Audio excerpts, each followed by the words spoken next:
Hop.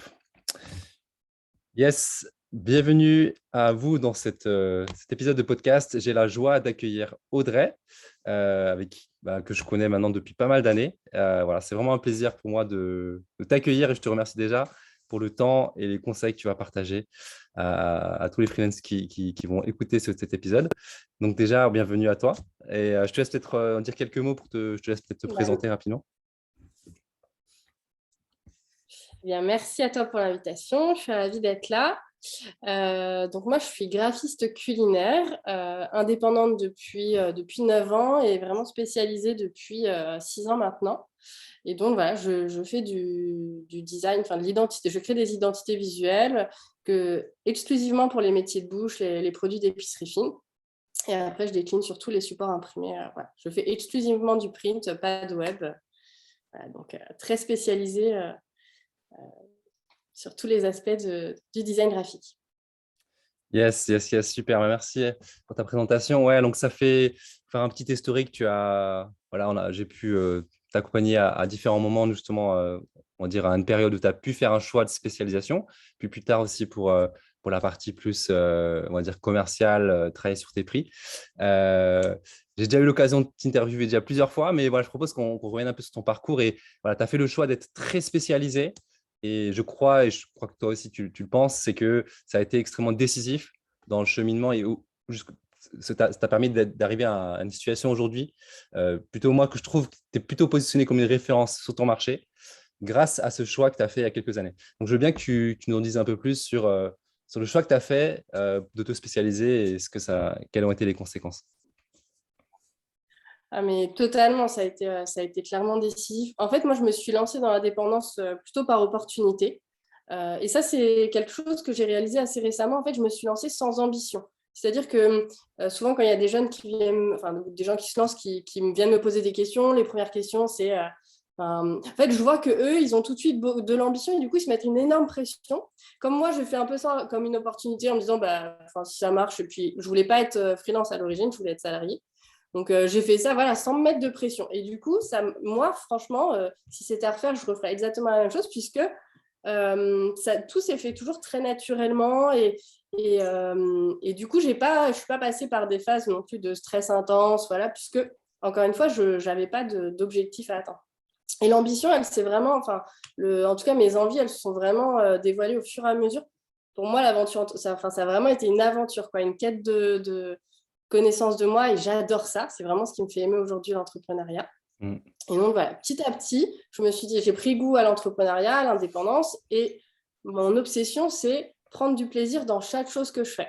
Voilà, ce n'est pas une aventure toujours évidente. Donc, pour qu'elle mérite d'être vécue, c'est prendre du plaisir dans chaque chose qu'on fait. Sinon, on est salarié et on s'impose des contraintes. Donc, et quand j'ai commencé à prendre conscience de ça, j'ai vraiment commencé voilà, à m'intéresser sur le sujet du freelancing et tout. Donc ça, c'était en 2007. Je me suis lancée en 2013. En 2016, j'ai vraiment pris le truc au sérieux. J'ai vraiment commencé à beaucoup me renseigner et je suis tombée très rapidement sur ton blog, voilà, qui a vraiment été pour moi une étape décisive parce qu'à l'époque, tu vendais un petit e-book qui, moi, m'a vraiment retourné l'esprit. Voilà, c'était une centaine de pages, mais bourrées de valeurs. Et là, tu donnais des choses qui, quand on les lisait, ça paraissait évident, mais quand on n'a pas fait d'école de commerce ou d'école de marketing, voilà, où tu disais l'importance de se spécialiser. On est des millions de graphistes à talent égal. Et du coup, pour pouvoir se démarquer, la spécialisation, c'est une des clés possibles pour se démarquer, pour sortir du lot. Sachant qu'en 2016, il faut recontextualiser, il n'y avait absolument pas le contenu qu'on trouve aujourd'hui. Enfin, C'est il fallait clair. aller chercher quoi, quand on voulait se développer en tant que freelance. Donc, t'étais vraiment, enfin, les conseils que tu donnais, aujourd'hui, on les trouve un peu partout. C'est un peu mais à l'époque, enfin, c'était pas du tout une évidence, quoi. Je crois qu'il y avait très, très peu de graphistes spécialisés, quel que soit le domaine. Mm. Et du coup, tu donnais tout un tas de process pour trouver sa spécialisation. Moi, ça n'a vraiment pas été un problème. En fait, j'avais déjà 3 ans d'expérience. Je regardais en arrière et c'était une évidence par rapport à mon parcours quoi, de me spécialiser dans la food. Et à partir du moment où j'ai pris cette décision, mais ça a été voilà, vraiment que bénéfique. J'ai absolument jamais regretté. Et tout s'est enchaîné dans le bon sens. J'ai commencé à attirer les clients que je voulais, donc je ne travaillais plus pour des clients qui ne m'intéressaient pas. Je prenais du plaisir. Enfin, ça a augmenté mon expertise, ma valeur. Enfin, voilà, ça a été vraiment un cercle vertueux pour moi. Et au bout de 6 ans, aujourd'hui, voilà, j'ai la chance énorme d'être clairement contactée. Enfin, ceux qui me contactent me veulent moi pour cette expertise, pour tout le reste que je communique sur les réseaux et tout. Et puis voilà, effectivement, c'est plus facile de me trouver quelqu'un qui cherche graphiste culinaire, c'est beaucoup plus facile que de chercher juste un graphiste sur Google, quoi. Ressortir en première page Google de graphiste culinaire, c'est beaucoup plus simple que ressortir en première page Google de graphiste. Donc, et voilà, c'est vraiment. Et donc, depuis 2016, c'est vraiment cette quête-là de dire je veux prendre du plaisir dans chaque chose que je fais. Donc, ça a été me spécialiser. Après, ça a été me spécialiser haut de gamme, premium. Et puis, accepter de faire que du print parce que c'est que ce que j'aime faire. Et donc, dire non au web. Voilà. Et plus j'avance, plus je réduis mon champ d'expertise et plus ça me réussit, en fait. Et plus j'augmente mes prix parce que j'ai vraiment je peux justifier. Puis bon, voilà, après 6 ans, mon expertise, elle est réelle. Quand je me suis lancée, ça reste au début une volonté, une envie, mais aujourd'hui, je connais bien mon sujet, quoi. Yes, c'est super. En tout cas, tu es dans une situation où tu disais que c'est très important que tu prennes du plaisir.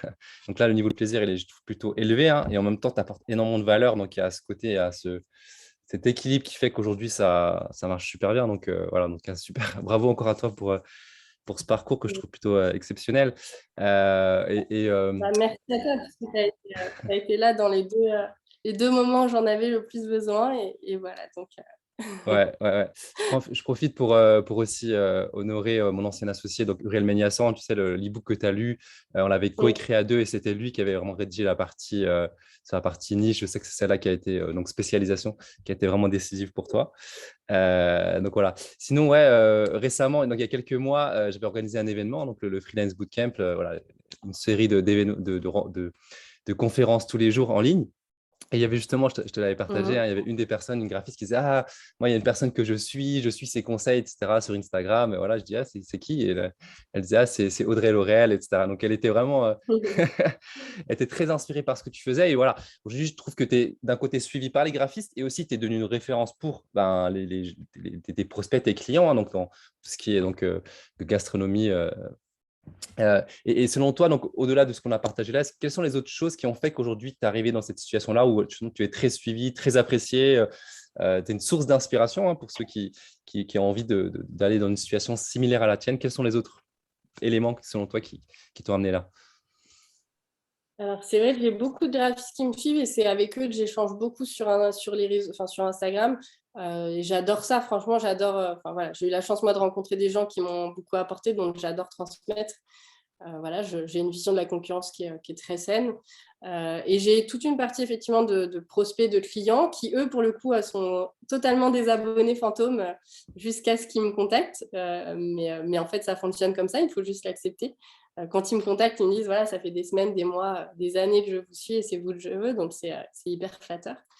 C'est vrai qu'encore une fois, en fait, Instagram, moi, je me suis vraiment investie dessus, je crois, à partir de 2019. Voilà, où j'ai décidé de poster régulièrement, où je commençais à réfléchir un peu à ce que je voulais poster. Mais encore une fois, je fais les choses, je crois, assez naturellement. En ce moment, je m'intéresse énormément au storytelling, au personal branding. Et quand je lis, je me rends compte, voilà, qu'il y a des choses que je fais assez naturellement. Donc, et aussi, j'en ai parlé assez récemment justement sur mon Insta. Je crois que peut-être une de mes forces, c'est d'aller un peu à contre-courant de ce qui se fait aujourd'hui, où on nous assène un peu partout de dire faut apporter de la valeur. Donc, il y a énormément de graphistes qui partagent des posts éducatifs. Voilà. Et en fait, moi, je vais un peu à contre-courant de ça plutôt, et je montre mon travail parce que pour moi, ça reste la première preuve de ce que je fais. Je ressens pas le besoin, moi, de donner des conseils parce qu'aussi, je vise une clientèle qui est déjà éduquée sur le sujet et une clientèle où j'ai envie qu'ils me contactent pour me faire faire. J'ai pas envie qu'ils me contactent pour que je leur donne des conseils, en fait. J'ai une expertise, je veux être reconnue pour ça et je veux pas je sais pas, je fais pas de la formation, quoi. Donc, après, ouais, mon statut de référent, je pense le fait d'être arrivé au bon moment, c'est quand même important, voilà, d'avoir été une des premières à me spécialiser sur le créneau. Quand je me suis vraiment dit graphiste culinaire sur Insta, je crois qu'on était 2 ou 3. Pas plus. Je crois que normalement, je suis la première à avoir utilisé ce hashtag. Après, il y avait d'autres graphistes food, tout ça. Mais on était vraiment dans les premiers. Donc ça, je pense que ça aide beaucoup, quoi, forcément, sur l'ancienneté. Et puis, le fait qu'aujourd'hui, comme j'ai que des projets food, je communique que là-dessus. Enfin, c'est vraiment, encore une fois, un cercle vertueux. De pouvoir ça. C'est vrai qu'après, je ne l'explique pas trop. Voilà. Devenir une référence, c'est clairement mon ambition. Après, comme je dis, on a tous des univers très personnels. Moi, il faut qu'on aime mon univers graphique. Donc, un client, il peut très bien choisir un autre graphiste parce qu'il n'aime pas mon univers. Mais mon ambition, ce serait que dès qu'il y a un projet food qui est en train d'être créé, que mon nom circule, quoi. Ça, ce serait vraiment une belle consécration. Après, j'ai envie de travailler ou non avec Audrey puisqu'elle ne me correspond pas, mais voilà, que mon nom circule, ça, ce serait chouette. Après, source d'inspiration, c'est vrai que ça me flatte toujours. Enfin, ça me fait vraiment toujours. Et clairement, là-dessus, Instagram, ça a été décisif pour moi aussi sur la prise de confiance. Tu sais, le syndrome de l'imposteur, on passe tous par là et tout. Moi, j'étais du genre à dire, bah, j'ai eu de la chance, j'ai rencontré ça. Et puis bon, je fais du bon travail, mais bon, il y en a d'autres qui font du bon travail. Et quand il y a plein de gens qui, un peu tous les jours, te disent que ce que tu fais, c'est quand même bien et que voilà, ce que tu partages, ça les aide, bah, à un moment, faut retirer les œillères, quoi. Faut pas non plus faire de la fausse modestie. Voilà, je me dis qu'effectivement, je dois faire du bon travail et que ce que je partage, ça doit être assez intéressant. Mais voilà, après, expliquer exactement ce que je fais différemment des autres, je pense que c'est ça, aller un peu à contre-courant, être authentique. Je partage voilà, mes réflexions, les coulisses, tout ça, le fait que je ne fais pas forcément comme tout le monde. Je ne saurais pas l'expliquer plus que ça. Je trouve ça très clair, hein. Après, c'est intéressant ce que tu dis, que tu ne cherches pas forcément à être dans la formation, donner, entre guillemets, cette recherche d'apport de valeur, mais finalement, tu as cette approche très storytelling, justement, où tu partages ce que tu vis, et finalement, c'est une source d'inspiration, mais c'est aussi une source de… Ça donne finalement une certaine valeur. Quand je regarde tes posts, on peut retirer de la valeur, tu vois, même si ce n'est pas peut-être ton intention première. Je pense que beaucoup de gens retirent de la valeur, en fait, par le fait que tu sois authentique, tu partages aussi les clés que tu découvres, etc. Donc, moi, je trouve que justement, mais c'est justement ce côté authenticité, je trouve, qui apporte beaucoup de valeur, en fait. C'est ce côté dessous de scène, quoi. Je ne sais pas si ça te parle Oui, ce que je bah, dis, c'est mais vrai ouais. que je partage effectivement mes méthodos, voilà, les outils que je trouve, les petites astuces qui ont fonctionné pour moi et tout. Ça, je pense que c'est vraiment plutôt utile pour les graphistes. Mais comme les graphistes me font des super retours, bah, ça doit mettre en confiance mes clients. En fait, au début, pour être honnête, au début, j'ai accepté assez mal qu'il y ait dans ma communauté une grande majorité de graphistes. Voilà, je me disais, mais c'est pas pour eux que je crée les contenus, c'est pas pour eux que je crée les posts, tout ça. Donc, quand je posais des questions et que c'était des graphistes qui me répondaient, honnêtement, au début, bon, ça m'embêtait un peu. Et puis après, je me suis dit, mais en fait, je leur dois beaucoup aussi parce que c'est eux qui font vivre mes posts, c'est eux qui réagissent, c'est eux qui like, c'est eux qui enregistrent. Et en fait, encore une fois, par leurs commentaires, bah, ça me donne, je pense, pour les clients qui voient ça, qui ne commandent pas, qui ne like pas, mais qui lisent, je pense que bah, ça m'apporte une certaine autorité aussi. Donc aujourd'hui, je suis extrêmement reconnaissante et je prends un énorme plaisir à toujours, enfin, je réponds à tout le monde, voilà, à prendre le temps de répondre parce qu'encore une fois, voilà, moi, on m'a donné des conseils et je suis toujours heureuse de les repartager. Mais c'est vrai qu'au début, quand je me suis lancée, je le prenais, ça m'agace un peu. Ouais, je comprends, je comprends. C'est intéressant. Mais c'est ouais, c'est comme tu le dis, en fait, c'est une preuve sociale. Quand les clients ils voient le nombre de likes, etc. C'est juste un côté où se dire, ah, OK, ben, elle est justement elle est crédible. Elle est reconnue dans son marché graphiste. Donc, ça appuie le fait que bah, c'est une référence, quoi. OK, super. Il y a un autre point auquel je pense, c'est que, alors on en a aussi travaillé dessus, mais régulièrement, quand je vais sur ton site, je vois disponible à partir de, parfois, c'est, je sais pas, là, si là on est en, je sais pas si c'est le cas actuellement, mais j'ai vu ça récemment. Si là, je sais pas, on est Là, c'est en, novembre aujourd'hui. voilà, là on est en juillet et c'est écrit disponible à partir de novembre. Ça, je trouve qu'il y a quelque chose aussi, il y a quelque chose psychologiquement quand on voit ça, on se dit, waouh, Alors, il faut que je me dépêche hein, pour si je veux, Ouais. si je veux travailler avec elle. Il y a presque une sorte de liste d'attente. Il y a un côté très, très fort au niveau marketing. Ce n'est Mm. pas forcément ton intention, mais la réalité, c'est que tu es vraiment booké. Mais tu vois, il y a quelque chose dans le position. Pour moi, dans le côté référencement marché, c'est ce côté que tu es très demandé. Mm. Et du coup, il y a peu de place et les places se remplissent vite. Alors, je ne sais pas si tu confirmes. Mais peut-être comment tu en es arrivé là, Si, finalement. si, si. En fait, il y a les deux. Vraiment, c'est comme tu dis, j'ai beaucoup de demandes. Moi, je suis toute seule et c'est une volonté de rester toute seule. Donc voilà, j'ai 24 heures. Tu le sais très bien pour m'avoir accompagnée justement sur cette problématique de laisser déborder, d'avoir accepté tout le travail. Aujourd'hui, j'ai enfin réussi à maîtriser ça. Donc voilà, je me préserve justement en acceptant moins de travail. Annoncer ces délais-là, ça m'a vraiment aidé aussi les gens qui ne rentrent pas dans ce délai, ils ne me contactent pas. Donc, moi, je n'ai pas la tentation, vu qu'ils ne me contactent pas, je n'ai pas la tentation de leur dire oui. Donc, ça me préserve moi.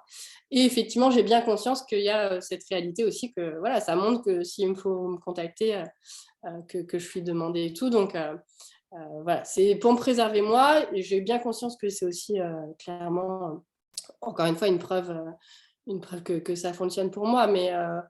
Mais c'est vrai que ça, c'est des choses. Je vais parler justement aussi avec une graphiste récemment là, qui avait affiché ses offres sur Insta et qui ne mettait pas les prix. Voilà, donc je pense que c'est un peu le même truc. Enfin, pour moi, il faut afficher les prix, il faut afficher ton timing parce que c'est du gain de temps pour tout le monde en fait. Enfin, moi, ça me fait gagner du temps de ne pas répondre à des demandes qui de toute façon ne rentrent pas dans mon planning ou dans mes tarifs. Et donc, je le conseille à tout le monde. Euh, voilà, Et du coup, c'est pareil. Enfin, aujourd'hui, sur Instagram, je vois beaucoup de gens qui ouvrent, ça y est, j'ouvre aujourd'hui les réservations ou qui font un peu des effets tu sais, je sais plus comment on appelle ça, de vente un peu pressée, tout ça. Ouais, créer J'ouvre pour l'urgence, une quoi. Ouais. semaine. Enfin voilà, moi, c'est juste annoncé comme ça. Voilà, les gens savent que. Et puis, quand ils viennent voir une première fois mon site, ils savent qu'en moyenne, il y a 2, 3, 4 mois d'attente. Donc, ils me préviennent aussi à l'avance. Ça rend tout plus confortable, en fait, pour la suite. Donc, Ok. mais ça, oui, c'est vrai que j'ai jamais autant refusé. Enfin, je refuse énormément de demandes. Euh, voilà, ça a été compliqué pour moi pendant longtemps. Aujourd'hui, j'arrive à me détacher du côté émotionnel, de me dire, ce projet, il me donne trop envie, mais voilà, mon planning aujourd'hui que j'ai sous les yeux me dit que je ne peux pas, donc je la renvoie toujours vers une collègue. J'ai une liste de collègues que j'aime beaucoup, dont j'aime beaucoup le travail, que je recommande tout le temps. Donc, tout le monde est gagnant. Yes, super. Juste, je reviens sur un point que tu as dit qui est, je trouve, plutôt interpellant, c'est que tu dis que toi, tu affiches tes prix. Tu peux peut-être en dire plus. Tu donnes un minimum. Comment tu le présentes du coup, de manière publique? Oui, je donne un minimum. Alors, pareil, ça, c'est une tendance aujourd'hui, moi, avec laquelle je suis pas trop d'accord. Tous les graphistes, j'ai 3 offres à tel prix, voilà. Non, enfin, moi, j'annonce mon travail, de toute façon, c'est créer des identités visuelles et après de les appliquer. Donc, en fait, mon offre de base, c'est création d'identité visuelle à partir de 3 500 euros. Et après, on ajoute tous les supports qui devront être créés. Et ça, voilà, depuis que je l'ai annoncé, encore une fois, c'est un gain de temps. Ça évite. On a toujours peur, mais je suis passée par là, je l'ai fait aussi, donc je Hmm. comprends. J'affiche pas mes prix parce que peut-être je vais me priver de clients qui vont pas me contacter. Mais en fait, non, si les gens n'ont pas le budget en le voyant affiché, ils n'auront pas le budget en t'appelant, enfin en t'envoyant un mail derrière. Donc, c'est un gain de temps pour tout le monde. Et puis pareil, tout le monde aujourd'hui passe par les appels découvertes. Mais en fait, moi, quand j'ai envie de faire appel à un prestataire, j'ai pas forcément envie de faire un appel découverte si de toute manière, à la fin du rendez-vous, j'ai pas les budgets, quoi. Donc, affichons tout de suite le budget. Ça fait gagner du temps à tout le monde. Le temps aujourd'hui, c'est suffisamment précieux, je trouve, pour pas le perdre dans des trucs. Yes, ouais, c'est clair. Et depuis que j'annonce mon tarif, voilà, ça m'a jamais. J'ai jamais manqué de travail. Au contraire, j'ai jamais eu autant de travail Hmm. que depuis Ouais. que je m'assume. En fait, moi, ce que j'entends dans ce que tu as dit tout à l'heure aussi, c'est que tu disais qu'à un moment donné, tu as fait un choix de te positionner en haut de gamme. Donc, ça se voit, ça se retranscrit aussi au niveau des prix. Clairement, tu es monté en gamme. Peut-être tu peux en dire un peu plus. Quels ont été les changements qui t'ont permis justement de te positionner en haut de gamme? Donc, forcément, il y a le prix, mais quels sont les Bien autres sûr. changements? Ouais. Bien sûr. Alors, bon, les gens qui nous écoutent ne le savent pas, mais tu m'as accompagnée effectivement en début 2020, 21, si je ne dis pas de bêtises. Voilà, ça Ouais. faisait 3 ans que je stagnais en termes de chiffre d'affaires. Honnêtement, je vendais des prestations autour de 1 500 euros, j'étais contente. Dès que j'essayais de vendre un peu plus cher, ça passait pas, alors que les gens me disaient qu'ils avaient le budget, qu'ils aimaient mon travail. Et je comprenais pas. Vraiment, je comprenais pas ce qui coinçait. Je sentais que je progressais, mais je comprenais pas. Donc, j'avais clairement besoin d'un regard extérieur. Et là-dessus, tu as été voilà, vraiment le regard qu'il me fallait. Aujourd'hui, avec du recul, je pense que, en fait, je n'avais pas forcément j'avais pas confiance réellement dans la valeur que j'apportais. J'avais pas conscience de la valeur que j'apportais à mes clients. Et du coup, à partir du moment où en fait, je ne crois pas forcément la valeur que j'apporte, comment convaincre les clients de ce que j'apporte, quoi. Et ça, voilà, dans ton coaching, dans ta formation, déjà, il y avait ce conseil énorme de, en fait, mettre déjà le doigt sur les bénéfices qu'on apporte et pas seulement sur les livrables. Enfin, voilà, en fait, le client, il veut pas un logo, il veut tout ce que tu lui apportes derrière. Donc, déjà, prendre conscience de ça. Enfin, et ça, c'est un travail du coup que je fais depuis 2 ans et j'ai encore un peu des révélations chaque jour. Aujourd'hui, je me dis que ben non, je ne fais pas un logo qui apporte notoriété, crédibilité, visibilité. Aujourd'hui, je fais un travail qui vraiment transforme mes clients en fait, parce que ça leur donne Wow. confiance dans leur projet, ça leur donne de la fierté dans leur projet. Et je me dis qu'en fait, aujourd'hui, j'ai envie de mettre ça en avant. Enfin, alors, c'est pas mesurable. On a un métier qui est difficile parce que les bénéfices, ils ne sont pas chiffrables. Tu ne peux pas dire investis dans un logo et tu auras, enfin, comme tu es en coaching, tu ne peux pas dire Mm. investis dans mon coaching et tu auras forcément tant de retours derrière. Mais voilà, j'ai envie vraiment de plus mettre le doigt sur la transformation que je fais sur la personne. Et en fait, voilà, à partir du moment où aujourd'hui, moi, je suis convaincue de la valeur que j'apporte, en fait, je suis bien dans mes bottes, j'annonce mes prix et je ne reviens pas dessus. Qu'avant, quand tu n'es pas. Mm. Enfin, c'est toujours une histoire de confiance, de syndrome de l'imposteur et tout. Quand tu n'es pas sûr, bah, on te demande de baisser tes prix et tu dis oui, machin. Alors aujourd'hui, et j'avais échangé avec un client en début d'année qui m'avait dit après, qui m'avait confié qu'il avait aimé quand il m'avait demandé de baisser mes prix. J'avais dit non. Enfin voilà, je n'avais pas argumenté, j'avais dit non. Et en fait, il avait aimé ça. Et ça m'avait fait plaisir qu'il n'était pas obligé de me le dire. Après, il m'a dit bah voilà, j'ai apprécié que tu dises que c'était tel prix. J'ai apprécié que tes prix soient assez élevés parce que justement, j'aurais pas. Je t'aurais choisi toi, mais tu aurais été 2 fois moins cher, je t'aurais pas choisi. Parce qu'en fait, Wow. j'aurais trouvé qu'il y avait un loup. Et Mm. pour être honnête, ça m'a fait exactement la même chose avec toi quand j'ai décidé de me faire suivre par toi. J'avais appelé un autre coach que je suivais un peu et il m'avait annoncé pour Ah oui, tu m'avais dit. un coaching genre 5 fois moins cher que toi.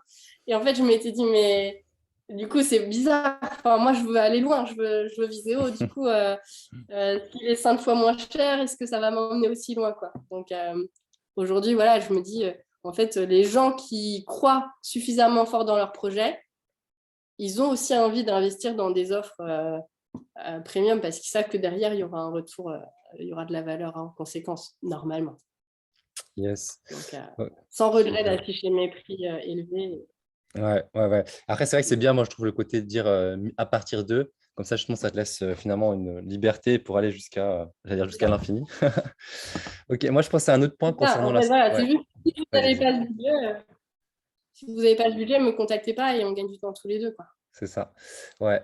Donc là, sur l'approche haut de gamme, il y a un autre point auquel je pensais. C'était un de nos échanges aussi il y a 1 an. C'est que je sais que toi, tu es t'es très exigeante sur la qualité de ton travail et sur le service, sur justement ce côté service premium. Et je pense aussi que c'est une des clés du fait que tu en es là aujourd'hui, hein. C'est aussi cette recherche d'excellence que tu peux nous dire un peu plus. Ouais. Alors, ça me fait penser. Bon, pour le coup, tu m'as pas du tout briefé. Le but, c'était pas de vendre ton truc, hein, mais je vais le faire parce que vraiment, ça a contribué à ma transformation. Mais dans le coaching, il y a un moment où vous aviez posé une question, genre, si jamais vous deviez multiplier par 5 le prix de votre prestation, mais tout en donnant de la valeur. Enfin, le but, c'est pas d'augmenter. Voilà, on n'est pas là pour arnaquer les gens. Si on augmente par 5, il faut tuer de la valeur derrière. Et voilà, cette question, c'était qu'est-ce que tu peux ajouter à ta prestation pour justifier un prix x5. Et franchement, sur le moment, j'avais été incapable d'y répondre. Enfin, voilà, je m'étais dit, bah, une fois que j'ai vendu le logo, les cartes de visite, les supports, enfin, qu'est-ce que je peux faire de plus, enfin, qui est dans mon domaine de compétences. Et je n'avais pas réussi à répondre à cette question. Moi, je me suis dit, j'arrive pas à trouver des choses qui justifieraient un x5, quoi. Et aujourd'hui, parce qu'aussi, du coup, je me suis vraiment intéressée à l'expérience client, j'ai lu des livres, j'ai suivi une formation, tout ça. Oui, je me rends compte que quand des gens veulent un service premium, bah, ils viennent autant pour le service que pour le livrable et pour les bénéfices. Et donc, effectivement, aujourd'hui, j'ai pensé enfin, c'est encore en travail, j'ai pas suffisamment le temps, malheureusement, pour faire tout ce que je voudrais. Mais c'est les petites attentions. Enfin, voilà, aujourd'hui, je fais un petit cadeau. J'ai, comme tu le dis, entre le moment où les gens me signent et le début de la prestation, il y a en général 2 mois. C'est long. Du coup, aujourd'hui, j'ai un petit cadeau que je ne dévoilerai pas aujourd'hui, mais qui leur permet d'attendre, de rendre cette attente un peu plus douce, quoi. J'ai un cadeau de fin de prestation. Avant de te parler, moi, je faisais tout par mail. J'étais un peu une angoissée du téléphone, des visios. Aujourd'hui, je fais des visios, je n'hésite pas à me déplacer. Avant, jamais je me déplacerais. Aujourd'hui, j'ai compris que ça faisait partie, qui se sentent un peu spécial pour moi, que je prenne du temps pour traverser la France et aller les voir. Et je prends plaisir à le faire. Voilà, c'est toutes ces attentions qui, en fait, voilà, aujourd'hui, j'ai compris que si je voulais multiplier mon prix par 5, ça faisait partie des choses que je pouvais ajouter, qui finalement n'est pas du graphisme, mais contribue à l'expérience que je vois à mes clients. Et c'est aussi ce que je veux vraiment mettre en avant aujourd'hui, quoi. Et Super. j'adore ça, franchement, c'est un aspect de l'entrepreneuriat. J'adore réfléchir, franchement, j'adore réfléchir à mon expérience client, tout ça. Donc. Ouais, yes. Bah, je me rappelle, en tout cas, moi, j'étais assez impressionné par justement les idées que tu avais, la démarche que tu avais. Et c'est vrai que les cadeaux, alors moi, je l'ai vécu là, j'étais accompagné par un autre coach qui nous envoyait pas mal de cadeaux. Et chaque fois, c'était des choses, et parfois des trucs assez attentionnés et avec des mots sympas, vraiment spécifiques pour moi. Et c'est vrai que ça m'a vraiment touché. J'ai reçu peut-être, j'étais accompagné de 6 mois, j'ai dû recevoir 4 ou 5 livres, je ne sais plus combien, mais bref, voilà, Ah ça, oui, plus des lettres, etc., un cahier pour prendre des notes, genre. J'étais impressionné par la dimension et je sais que lui nous a enseigné là-dessus, sur vraiment euh, sur, euh, sur comment justement l'effet waouh un peu. Donc, donc la prestation, mais aussi le c'est petit ça. plus. Et c'est vrai que ça, là-dessus, je trouve que tu es vraiment très fort. Et ça fait, et pareil, là, par exemple, je prends un exemple, WeMind, qui est les mutuelles pour freelance haut de gamme. Mm. Et quand j'ai souscrit chez eux, quand j'ai reçu l'enveloppe, c'était tellement beau, c'était tellement soigné. Genre, il y a des petits trucs comme ça, quand tu démarres une prestation, le démarrage et pareil pour la fin, je Bien trouve que sûr. c'est tellement important pour le ressenti, l'expérience client. Et pour moi, je trouve que ça fait vraiment une grosse différence. Et je pense que quand on est positionné justement haut de gamme, c'est dans ces petits détails qui ont finalement énormément d'importance où il faut vraiment Mm. être attentionné, quoi. Et le but, c'est servir au mieux ses clients. Et ça, tu le fais très bien, quoi. C'est ça, c'est encore une fois quand tu dis comment se démarquer. Voilà, franchement, j'ai absolument pas la prétention d'être meilleur graphiste que plein d'autres graphistes. Il y a plein de gens qui ont autant, voire plus de talent que moi. Euh, et je pense qu'aujourd'hui, voilà, il y a l'aspect humain. Sur Instagram, effectivement, je partage un peu de moi, un peu de mes pensées, enfin, de scènes de vie, tout ça. Donc, il y a ce côté, je partage ce qui est important pour moi. Donc, j'ose dire voilà, certaines choses. Donc, ça, je sais que ça contribue énormément. Et voilà, communiquer sur l'expérience que j'offre au-delà du graphisme, ça fait toute la différence par rapport à un autre graphiste. Et c'est vraiment, voilà, aujourd'hui, si on me dit, je signe avec toi parce que j'aime ton univers, j'aime ta façon de voir ton métier, ta façon de penser, et que j'ai trop envie voilà, de vivre l'expérience que tu as à m'offrir, mais c'est euh, c'est le plus beau des messages que je pourrais recevoir, quoi. Yes, super. En tout cas, merci beaucoup, Audrey, pour tout ce retour d'expérience, tous ces partages. Et voilà, en tout cas, tu as partagé tout ce que tu as appris au travers de mon accompagnement. Mais moi, j'ai beaucoup de choses que toi, je trouve que tu fais qui m'inspirent beaucoup. Donc voilà, en tout cas, je te remercie pour le temps là, que tu as pris parce que j'ai entendu pas mal de pépites dans ce que tu as partagé. Donc merci, je me réjouis déjà de ce que ça va apporter à tous les freelances qui vont écouter ce podcast. Donc voilà, j'espère que vous qui nous écoutez, vous avez apprécié, j'en suis même sûr, vous avez vraiment apprécié tout ce que Audrey a pu partager. Voilà, pour terminer, je te propose peut-être de dire où est-ce qu'on peut te trouver, est-ce que si on veut te contacter, c'est quoi les canaux de préférence? Alors, c'est Instagram à 200%. Voilà, clairement, moi, c'est mon chou. C'est même un gros problème aujourd'hui parce que bon, j'ai conscience qu'il faudrait que je me déconnecte un peu. Mais Instagram, voilà, je réponds à tout le monde très vite. Tout ça. Et puis bientôt, la sortie de mon nouveau site. Voilà, j'ai hâte, Ah, j'ai hâte ah, de détailler ça. Ouais, il y a ah, un je savais très, très pas. gros travail là-dessus. Ah, j'ai hâte. Ouais, Déjà que un ton très site il est gros bien, travail alors là-dessus. J'ai j'imagine que. Wow. Eh bien, il sera 2 fois mieux encore. Wow. Voilà, ça, c'était une volonté que j'avais depuis quelques temps par rapport justement au contexte qui a beaucoup évolué, où il y a beaucoup maintenant de graphistes spécialisés. Et voilà, je me dis, j'ai envie de garder un peu cette petite longueur d'avance que j'ai par l'ancienneté plutôt. Et donc, voilà, j'ai voulu l'emmener un peu plus loin. Et en le relisant aujourd'hui, même si je reçois beaucoup de compliments sur ce site, je me rends compte qu'il était beaucoup. Je l'ai fait à un moment où, comme je te disais, j'avais moins de confiance en moi. Donc, il est beaucoup dans l'argumentation, dans la justification, dans les Hmm. arguments commerciaux. Voilà, notoriété, crédibilité, visibilité. Aujourd'hui, je me retrouve absolument plus là-dedans. Voilà, aujourd'hui, pour moi, les relations que je tisse avec mes clients, je compare ça à des histoires d'amour. On se trouve, enfin, donc, je suis beaucoup plus dans ce registre-là, dans l'émotion, dans tout ça. Donc voilà, j'ai vraiment très hâte. Ça a été très difficile de sortir ça. Donc là, il est en développement. J'ai trop, trop hâte. Wow, j'ai hâte aussi. Je ne sais pas quand est-ce que sortira le podcast, mais peut-être que d'ici là, mon site sera en ligne Ah, et je serai très heureuse d'avoir vos retours là-dessus. yes. De toute façon, les liens seront du coup dans la description. C'est audreylaurel.fr et sur Instagram, c'est Ouais, ça changera. ouais, audrey.graphiste culinaire. Et j'aime beaucoup ta description chef designer. Ça aussi, je trouve ça super Ah, original. ouais, C'est top. Yes. ça aussi, Merci. ça a été. Vas-y. Ouais, je dis ça aussi, ça a été questionnement pareil par rapport à l'évolution que j'ai eue. Avant, moi, je me sens totalement graphiste. Voilà, j'ai jamais été à l'aise à être directrice artistique parce que je trouve qu'il y a c'est un terme un peu pompeux. Enfin, un peu tout le monde se cache derrière ça. Les étudiants sortis du bac+5 se pensent DA alors que, enfin voilà, c'est tellement plus complexe que ça. Donc, directrice artistique, j'étais pas à l'aise avec ça, mais en même temps, je sentais que j'étais pas assez. Je faisais plus aujourd'hui du graphisme. Je fais quand même de la gestion de projet. Je gère pas mal de partenaires et tout, de prestataires. Donc, j'avais envie de passer un niveau au-dessus, de le faire sentir. Donc, j'ai longtemps hésité. Il y a designer graphique, mais je voulais quelque chose qui parle plus à ma niche. Et donc, je me suis dit chef de cuisine, chef cuisinière, chef designer. Ouais, Je ne sais ouais. pas si ça parle, si le bon message passe, mais en tout cas, ça interpelle et je crois que c'est déjà la moitié du chemin, quoi. Ouais, moi, je trouve ça super. En tout cas, ouais, je trouve que c'est aligné avec tout le reste que tu as dit. Voilà, vraiment, ouais, C'est bien, parfait c'est alors. naturel. Voilà. Super. Ben, merci encore. Et voilà, Toi, merci beaucoup. je te dis à bientôt. Et voilà, n'hésitez pas du coup à connecter avec Audrey. Voilà, à la suivre sur Avec plaisir. Instagram, à la contacter sur son site. Et on a hâte de voir le nouveau site. Ok, ben, à bientôt Audrey. À bientôt.